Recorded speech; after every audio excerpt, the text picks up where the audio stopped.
Tip FM's Tip Today. With Slattery's Garage, Puck On. Main Peugeot dealers in the Premier County. And now stocking the full range of the luxury French car brand DS Automobiles. Book your test drive today with Slattery's Garage, Puck On. See slatterysgarage.ie. And you're very welcome back. And Thomas Conway of the Nina Guardian with me to have a look at what's happening globally. Good morning to you, Thomas, and good to see you. Good morning, Fran. I hadn't your headphones on there. That's all right. America's hunger, I suppose, for Greenland, Thomas, is it tearing NATO apart? Yeah, well, what Donald Trump has done here is he's essentially trying to gain an island, and in the process, he's going to lose the continent of Europe as an ally. I mean, his statement over the weekend has incensed, I think, Europeans. He's obviously launching tariffs on 8 European countries. It's going to increase to 25% in June. It shatters the post-war transatlantic alliance, and it was probably already broken prior to this, but you can feel the anger emanating out of European capitals. I was watching Keir Starmer. He gave an address on the plinth at Downing Street this morning. Numerous other European leaders met her. Frederiksen, the Danish PM, Macron has been out calling for the use of the EU's ultimate kind of, they call it the big bazooka, the anti-coercion instrument. That's a weapon that the EU can unveil. Tariffs, basically. Tariffs, essentially, on the States, and some other measures. So it is really, really damaging, but neither side is backing down. Well, most of us can't understand it, Thomas, because Greenland, in fairness, are willing to give him whatever the hell he wants by way of, if he wants to bring in extra troops, extra facility onto the island, whatever he needs. What is it about the ownership thing? I think it's a bid for legacy. I think he's looking at his long-term legacy and wants to be seen as the man who... Like Jefferson? A little bit like that. There are kind of slight parallels in US history, but as I say, I mean, if it does happen and the US does take Greenland, you know, he will have shattered the post-war transatlantic alliance that's existed for the past, 80 years or so, since World War II. And lost the continent of Europe in the process. Now, I mean, like, looking back, I was researching this over the weekend, and conflicts or skirmishes between NATO countries are not unknown. There were kind of what were known as the Cod Wars between Britain and Iceland through to the 1970s. You've had sporadic outbursts of violence between the Greeks and the Turkish over Cyprus.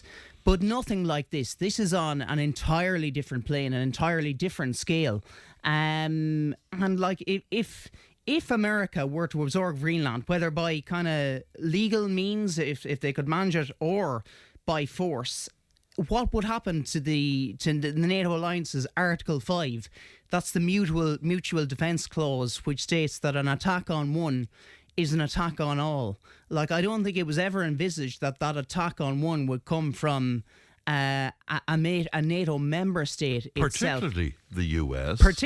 Which is the centre of NATO. Yeah, the military and political backbone of NATO. It supplies the vast bulk of military resources and troops and finance to the alliance. Can he do? I mean, okay, let's hypothetical. If he wanted to militarily take NATO, can he do that? Has he the powers to do this? I mean, there's a little bit of blowback from Republican senator, or not Republican, but from senators and Congress people in Congress on Capitol Hill. It's kind of unclear, but he has many people would say he has exceeded the limits of presidential authority so far. And it's gone unpunished. One thing to watch will be there is an impending Supreme Court judgment in the United States on the tariffs in relation to the tariffs. Yeah. Now, if they were to side against President Trump, that would kind of render his tariffs. Just for listeners, these are the tariffs that he imposed. And the question is, did he have the powers to do that? Yeah, and they imposed them obviously on Liberation Day last April, and they were scaled down a little bit. But if the court were to rule against him, that would render those tariffs invalid. And which would mean what, though? Yeah, it's unclear what would happen. There's a bit of ambiguity there. I mean, does that mean America would have to pay back or reimburse countries with the costs of the tariff? I mean, I can't see that happening with President Trump. It would be a huge blow to his authority were that to happen. So it's something to watch. But it's unfathomable, really. Have you noticed on social media, Thomas, that even some people who would have, supported him and said, supported a lot of what he was doing, are now saying, hold on now. Yeah, this is a step too far. I think a lot of people are just flabbergasted by this because, as you correctly mentioned at the outset, America does not need to acquire the sovereignty of Greenland in order to up its military presence there. I think Greenland and the Kingdom of Denmark and Europe is quite willing to ramp up their military presence, and stave off the threat from China and Russia. But Mr. Trump is hell-bent on acquiring the territory in full. He wants a total and complete purchase, to quote him. And he's after, people may not have caught up on this, but there was another development this morning in which he penned a text message, or he sent a text message to the Norwegian Premier, Jonas Gahr Støre, complaining that he had not received the Nobel Peace Prize from Norway back whenever it was last autumn, and that seemed to be part of the motive for what he was doing in relation to Greenland. So all these. It's incredible. I know some Republicans are speaking out, but are they Republicans who have had their day in politics and they're not going again next time? Yeah, Right? I think anybody, the Republicans have an eye to the future here, and I suppose there is a future that Donald Trump will not be around. That's assuming he doesn't run for a third term. But they are looking to their future. And as you said there, I think maybe have sensed that this may be just a little, this is really exceeding his authority. And the American public is not going to be happy with this. So there is a little bit of blowback from Republican Congress people and senators and politicians across the United States, but it's an extraordinary situation. It puts Ireland in a difficult position. Micheál Martin has said, he told the This Week programme on RT yesterday that I think that he would attend the St. Patrick's Day gathering. I think he should. I think we still have to honour our obligations there. But certainly, we're seen as a bridge to America, and there's a lot of tech companies investing here. Were a trade war to develop, that would obviously have huge ramifications for us. How different is it to what he threatened Canada with? In terms of wanting that as another state of America. And again, we're talking about that position there, the Arctic, Canada, Greenland and all of that. How different is it? Is it possible that this is bluster again? They have speculated that the taco, comparison, the Trump always chickens out, that this is a negotiating strategy, it's a ploy. I think it's a little bit more serious, or I think it's far more serious. The threats against Canada were unserious, really, and I know everything Mr. Trump says you have to take with a grain of salt, and you wonder, is it serious or not? He's quite ambiguous. But once Mark Carney got into power there and kind of asserted his authority, he was off in China last week courting Xi Jinping. And that shows that Canada is reaching out to the rest of the world. Europe should be really doing the same, diversifying its trade links, and I think looking to China as well, because it's increasingly evident now that the US is just too volatile under Trump to trust. And if there's going to be a trade war, as I say, that has huge ramifications for the entirety of Europe and especially Ireland. And speaking of Mr. Trump, let's continue, because that peace panel and Gaza, for example, will you help us to understand this? Because my understanding is that there's two groupings here. Is that correct? Yeah. There's actually three, and there's another one underneath that. It's remarkable. There's four tiers, essentially. The first tier is a board of peace chaired by Donald Trump himself. He has invited other international leaders like Mark Carney, like Javier Milei, the Argentinian president, and others come on to that. So is that the political aspect? That is the political aspect. That's at the very top. There is then what's known as the founding executive board, and that's focused on investment and diplomacy. That contains the likes of Rubio, Witkoff, Kushner, all Trump's kind of key acolytes. It also... there's another guy there. There's the president, Ajay Banga. He's the president of the World Bank, who've been out Pascal Donoghue Senior. He's on it. He's an Indian-born American citizen, and I would think, I read a profile on this weekend, quite a clever individual. But that's the founding executive board. That's a focus on kind of investment and diplomacy. Beneath that, and it's very complex really, even the wording, the Gaza Executive Board, that's responsible for overseeing on-the-ground work of yet another administrative group, which is called the National Committee for the Administration of Gaza. Now, that is a technocratic group made up of Palestinians responsible for the day-to-day running of Gaza, what's happening on the ground there. So that is arguably one of the most important. Yes. But all that complexity... and is there overlapping of personnel there as well? Yeah, we'll say a couple of people that are on the founding executive board are also on the board of peace, and the same in relation to the Gaza executive board. I mean, I'm even getting mixed up with the wording of it. And I should have mentioned there at the outset that Tony Blair features on one of the boards, and that is a highly contentious issue both in the Middle East and here.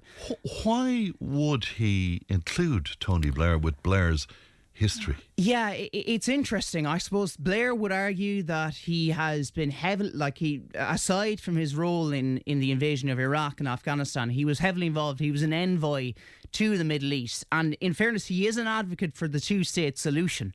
But you know, the optics of that appointment just are not good, and Trump has as much as admitted that himself.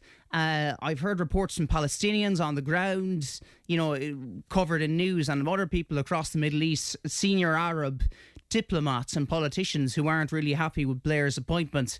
So I'm not entirely sure why he couldn't just leave Blair aside in this equation and appoint someone else, but he's on the board and it's going to be hugely contentious. And what does Hamas make of all of this, by the way? Hamas is not yet disarmed, and that is a problem. Now, on the other side of it, Israel has not withdrawn. Israel still occupies around half of the territory of the Gaza Strip. Right.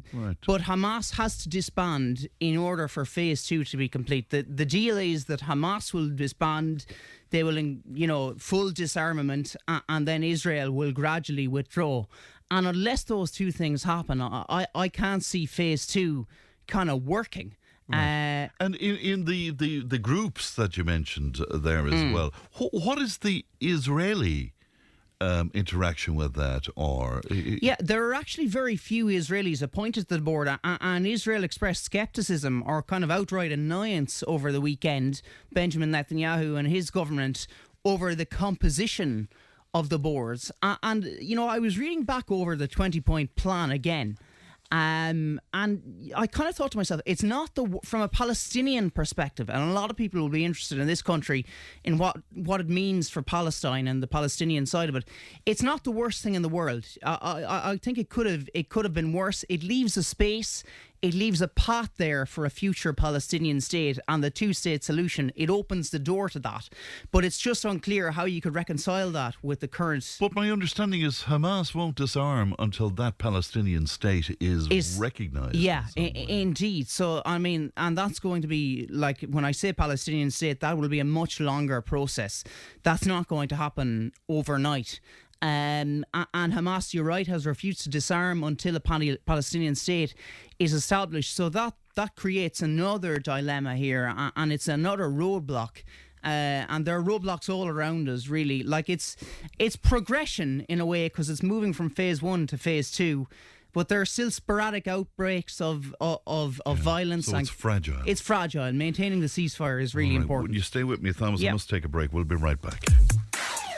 Tip FM's Tip Today. With Slattery's Garage Puckon. Now is the time to pick up your next van. From the award-winning Peugeot Partner van to the Expert and the load-lugging Boxer van. We have big vans, high-roof vans, long wheelbase vans. You'll find them all at Slattery's Garage Puckon. See slatterysgarage.ie. Join the conversation in Tipperary. Contact us through Facebook, Twitter, or email tiptoday@tipfm.com. Welcome back. We're having a look at global politics, and Thomas Conway is with me as usual. Can we go to the UK there?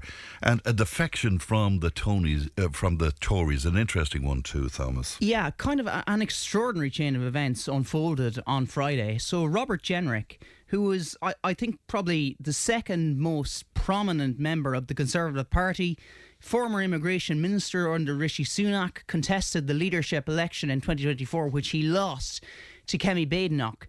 He defected to Reform UK, to Nigel Farage's party, but the circumstances were They were hugely entertaining, for one. Jenrick essentially, prior to defecting, Kemi Badenoch, the leader of the Conservatives, got wind of this. She got wind that he was plotting to defect, and she came out and she sacked him. And this actually reflected quite well on Badenoch because it embarrassed Jenrick. It left Nigel Farage scrambling. Farage was in Scotland at a press conference. He was quickly whisked down the country to another press conference in London, and Jenrick then appeared out of nowhere at that press conference, and he announced Jenrick as Reform UK's newest member. So he kind of saved face a little bit, but it wasn't all plain sailing for Nigel Farage. Kemi Badenoch actually emerged as she made the best of a bad situation, if you know what I mean. Is she better off without Jenrick kind of chomping at her heels, so to speak? Yeah, he is an insanely, I'm quoting kind of insiders in the Conservative Party, he's described as insanely ambitious. And this guy, as I say, he ran for the Tory leadership in 2024, lost out to Badenoch, was probably a little bit unlucky because he was seemingly very popular amongst the grassroots. Yes. And is very popular in his newer constituency. And I saw a lot of reports of people expressing still confidence in him, even in the wake of his move to reform. But he isn't the first, nor was he the last. Another Conservative MP defected last night, but early last week, a guy called Nadeem Zahawi, former Conservative Chancellor of the Exchequer, a prominent figure within the Conservative Party, he defected to reform. So Nigel Farage is quickly building a base of former Conservative MPs, and I think the reason he's doing that, and he said as much in the press conference on Friday, is he wants to ensure that reform is equipped for government, that it has the ability and the experience. Yes. That it doesn't go in kind of with a bunch of novice MPs who have never tasted the House of Commons, let alone government before. It wants a solid base of MPs there who have experience in government. Now, the acquisition of Jenrick is likely to prompt a bit of maybe not infighting, but unrest within the Conservative Party. It remains to be seen what role he will be given, because he kind of covets the Chancellor of the Exchequer job. That's what he wants. What role within Reform, you mean? Within Reform, sorry. Yes, indeed. Yeah. And there are other figures there. There's the Deputy Leader, Richard Tice, who has been Farage's sidekick for the past couple of years and is quite an agile performer. There's a woman called Zaya Youssef. She's the party's top strategist. And all this is coming against the backdrop of Reform flying high in the polls. If you were to hold a snap election tomorrow, it would find itself in power, and Nigel Farage would probably be Prime Minister. So it's a very interesting situation. Yeah, should Farage be a little unsettled, though? I mean, you described Jenrick as insanely ambitious. I mean, how ambitious is he? I mean, I think so. I mean, like he's said to covet the Chancellor of the Exchequer role, and he will, for the moment, play second fiddle to Nigel Farage. But I presume he's looking beyond that. I mean, he described. Ironically, he described his move to reform as kind of putting his own personal interests aside and prioritising the needs, which was laughable, because he was doing the exact opposite. He was putting his personal interests, his career interests first, and I'm certain he has one eye on the Prime Minister's job down the line. He's only in his mid-40s. He has plenty of time in that regard. And it was probably from a kind of a blunt career perspective, it was probably the right move, because the Tory party seems to be ailing. Now, Kemi Badenoch has improved to some extent. She's good at the dispatch box in the House of Commons. There's a ways to go for sure. We only have about 60 seconds left, but we have to mention Davos. And I suppose the star attraction again will be Donald Trump. Yeah, on Wednesday it's 13:30 or 1:30 Irish time. He'll be making his speech, and the theme of his speech, you couldn't get more ironic than this: how can we cooperate in a more contested world? That's from, I'm sorry, I shouldn't laugh, but really. really. But it is laughable. The whole thing is framed against. Now, he will have a whole bunch of acolytes, won't he? He will, yeah. There's a US house at the event, in Davos for all the US politicians and diplomats, and it's a great. There are loads of interesting speakers. It is really a gathering of the elite, but it will be particularly. I mean, Trump will be watched particularly closely on what he says in this address on Wednesday. First one without Klaus Schwab as well. Yeah, there was a little bit of a controversy there about the founder of Davos. He was said to have used funds for his own personal engagements. I think he actually won the court case in the end, but anyway, it's going to have a new lease of life. But it's a beautiful setting in the Swiss Alps. But it will be a very, very interesting speech on Wednesday. All the great and the good there as well. I am out of time, but I have to mention what's happening in Iran, because your own prediction, for example, didn't quite come to pass. Hasn't materialised yet. But I still think it would happen. And that prediction was that there America would be an attack. will strike Iran in some way. And I think they are moving resources to the region. They're moving an aircraft carrier. They're moving other military resources. And I think eventually, within the space of a couple of months, there will be some strike of some kind. I hope you're wrong. Oh, well, I hope I'm wrong too. Thomas, pleasure as always. Thank you very much. Frank. Indeed. Thomas Conway of the Nina Guardian. News and information is coming up. Tip FM's Tip Today. With Slattery's Garage, puck on. It's time to change. Test drive the award-winning range of Peugeot hybrids and fully electric vehicles at Slattery's Garage today. See slatterysgarage.ie.